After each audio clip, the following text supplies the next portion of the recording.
এই হোটেলটি Tongi station road বাসস্ট্যান্ডের পাশে অবস্থিত।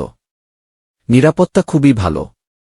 আপনার পার্সোনাল কেউ থাকলে তাকে নিয়ে আসতে পারবেন। কেউ না থাকলে এখান থেকেও নিতে পারবেন। আসতে না পারলে বাসায় পাঠানোর ব্যবস্থা আছে। আরও বিস্তারিত জানতে এবং বুকিং করতে স্ক্রিনে দেওয়া নাম্বারে যোগাযোগ করুন। ধন্যবাদ।